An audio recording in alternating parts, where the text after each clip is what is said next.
Assalamualaikum warahmatullahi wabarakatuh. Bertemu kita pada pagi ini. Okey, sesi pembicaraan saya ni bukanlah hendak memprotes dan juga menilai sesuatu makanan. Bagi saya suka makan daripada sejak kecil. Siapa yang tak suka makan? Kalau korang tengok video FYP, korang tengok peniaga-peniaga kecil, peniaga-peniaga Bumi Putra, peniaga-peniaga mikro, mereka meniaga, kita ni support. Macam saya sentiasa support. Tak kisahlah daripada latar belakang, bangsa dan juga janji halal.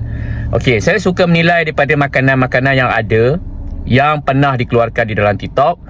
Dan juga paling seronok sekali, saya suka support mereka. Seronok sebenarnya kita mengeluarkan duit yang kita dapat, kita bagi mereka untuk mereka sama-sama bersemangat untuk berniaga. Okey, benda yang pertama, daripada saya kecil sampailah umur saya sekarang, makanan tidak pernah turun. Okey, korang jangan mimpi, korang jangan angan-angan mengatakan barang akan turun kecuali ada program-program daripada kerajaan seperti jualan rahmah. Bukan hari-hari pun jualan rahmah. Bukannya tiap-tiap minggu pun jualan rahmah. Mereka berfokuskan kepada event. Mereka berfokuskan daripada macam pameran untuk, macam contoh, salah satu menjadi salah satu negeri destinasi tahun melawat, even ke tahun-tahun yang akan datang. Kita ni hari-hari beli barang, kita ni hari-hari menilai harga barang.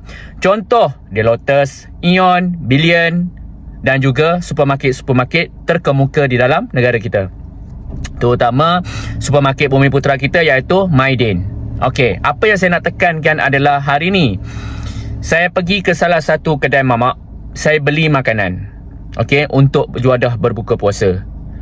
Makanan yang korang tengok tu adalah makanan asas daripada dahulu sampailah sekarang. Itulah menu yang saya beli, tidak ada ubah apa-apa. Contoh ayam, 2 batang bendi, kuah campur ataupun paling sayur kubis. Okey. Daripada dulu saya beli harga baru RM11 daripada tahun 2020 sampailah 2023. Masuk ke tahun 2024, harga naik. Masuk tahun 2025, harga naik. Masuk ke latest punya tahun 2026, pada hari ini saya beli di restoran Sadam. Saya bukan nak kritik makanan mereka. Mungkin saya fikir balik daripada kos dia orang punya masakan, kos gaji, kos sewa kedai, kos elektrik, kos macam-macam kos yang ada terlibat dalam restoran-restoran yang beroperasi di dalam negara kita dan juga restoran saya pergi iaitu restoran Sadam.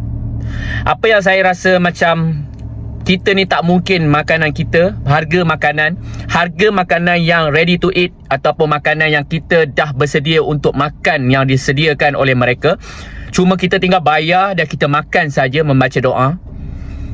Makanan yang kita makan ni tidak akan pernah turun. Sebab dulu saya beli nasi macam tu, lauk yang saya akan tunjuk sekejap lagi, RM11.5 saja. Saya tak tahulah, kemungkinan bergantung kepada penyewaan permis kedai. Contoh di Sepang, siapa yang tak kenal, harga pun macam harga Yahudi. Setiap sewa sebulan mestilah makanan pun harga pun Yahudi. Saya beli 2 nasi totally air apa semua, busuk-busuk pun semua total RM30 lebih. Korang bayangkan nasi yang tak ada lauk udang, yang tak ada lauk sotong, yang tak ada lauk selebih daripada telur masin, yang tak ada sambal belacan. Kalau ada sambal belacan kemungkinanlah RM32, RM24 something. Ini masalahnya saya beli tambahlah telur masin buat rasa-rasa. Itu pun totally RM30 lebih. Korang bayangkan tahun 2026 saja harga kedai restoran Sadam RM30 lebih. Belum lagi masuk lagi 5 tahun. Korang rasa-rasalah kalau saya panjang umur besok, saya buat lagi konten saya pasal video nasi kandak ni. Lebih daripada 5 tahun besok, kalau saya panjang umur, saya beli lagi. Korang rasa-rasa dapat tak harga RM30? Silap-silap hari bulan boleh tercapai 36, 37 something macam tu. Itulah hakikatnya. Saya nak bagi tahu siap-siap, makanan yang kita beli ni bukanlah semua makanan daripada negara kita. Macam kita beli bahan-bahan masak kari, ada juga barang daripada India, ada barang macam bawang daripada India. Kadang-kadang itulah, harga ringgit pun makin jatuh. Bila ringgit jatuh, so benda ni kita tak boleh nak kuat kita punya harga makanan. Jadi saya faham, sebagai pengusaha restoran, mereka terpaksa kenakan charge seperti itu. Akibat Mereka pun tak ada choice, mereka pun tak ada pilihan. Kalau korang pergi mana-mana restoran pun memang mahal. Okey, zaman sekarang makanan memang mahal. Apa yang penting kalau saya buat pun, diorang akan cakap kalau boleh buatlah masak di rumah. Okey, kalau masak di rumah memang jimat. Sebab apa? Kita masak, kita hidang, kita potong ayam, kita basuh ayam, kita masak dalam kuali dengan minyak yang panas, memang jimat. Jujur saya kata, bahan-bahan yang saya makan 2 batang bendi, kuah kari yang tak ada isi ikan, tak ada isi ayam, tak ada isi sotong, kuah campur kosong saja, telur masin. Kalau korang beli dekat Segi, kita fokus pada pasar raya Segi lah. Segi, kalau korang beli bahan-bahan tu tak sampai pun RM10. Telur masin sebiji berapa ringgit je. Bendi 2 batang berapa ringgit je. Okey, dan juga rempah-rempah pun berapa ringgit je. Tak sampai pun RM10. Kalau kita membandingkan beli di kedai mamak. Okey, so beras pun tak sampai pun. Silap-silap adalah dalam RM9 lebih je lah orang kata, kalau korang masak sendiri. Right? So fikir-fikirkanlah ya. Kalau korang makan gaji, ingat, bujang boleh lagi simpan. Kalau dah kahwin, ingatlah nasihat sahabat-sahabat seperti saya ni. Korang dah kahwin, korang merantau, korang janganlah cakap cukup pendapatan korang sebulan korang makan gaji dengan Cina. Bagi saya, starting korang nak plan nak kahwin, fikir sebelum nak kahwin, buatlah income lebih. Tak apa, asalkan korang tak mati kewangan korang waktu dah berkahwin. Yang baik datang pada awak semua, yang buruk datang Allah saja yang nilai. Setiap kali saya buat konten, kalau korang rasa video saya ni bermanfaat, terima kasih. Kalau rasa tak manfaat, saya tak memaksa mana-mana individu untuk menonton video saya. So, kita tengok video yang saya sudah pun beli di restoran Nasi Sadam. So, korang tengok macam mana saya akan tunjuk daripada serve makanan, daripada bungkusan dan selebihnya. Sekian. Assalamualaikum warahmatullahi wabarakatuh. Jumpa lagi. Bye-bye. 3. Okay, Assalamualaikum warahmatullahi wabarakatuh. Kami Tuan Channel Muhammad Faris Official. So, hari ni dah tahun 2026. Okay, 2024. Menu yang sama tapi mamak je lain. Ini kita singgah ke Nasi Kandar Sadam dekat 1 Jalan SIP 1 Suria Industri Park 43900 Poskot Sepang Selangor.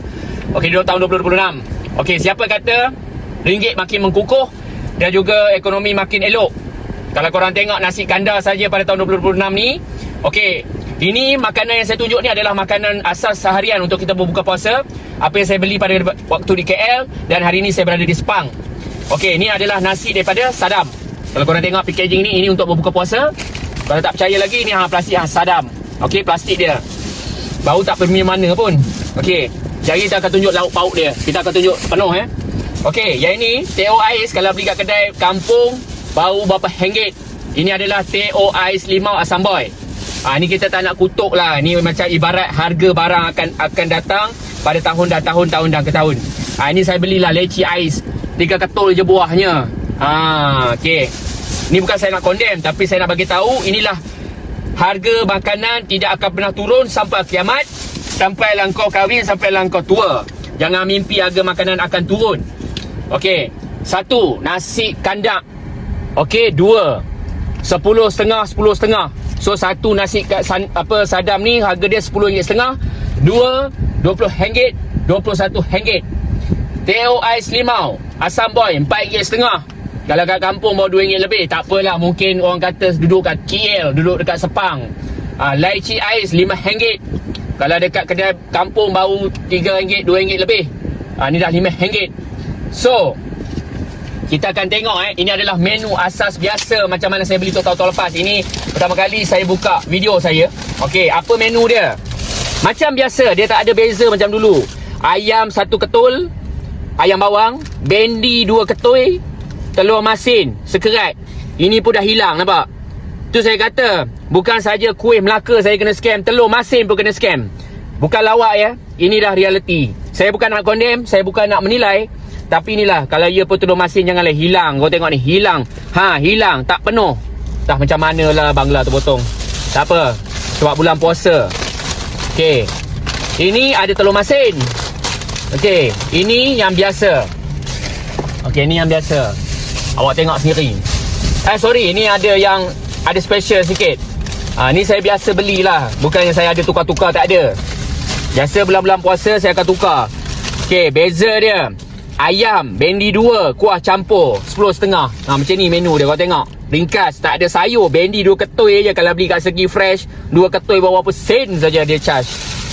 Bezanya dia rebus. Dia bukannya masak 3 rasa ke tak ada.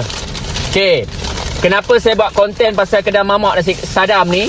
Bukannya saya nak condemn. Saya tak nak condemn pun sebab makanan. Cuma perbezaannya untuk tujuan sebab konten ni adalah korang jangan mimpilah makanan dalam Malaysia ni akan turun sampai bila-bila.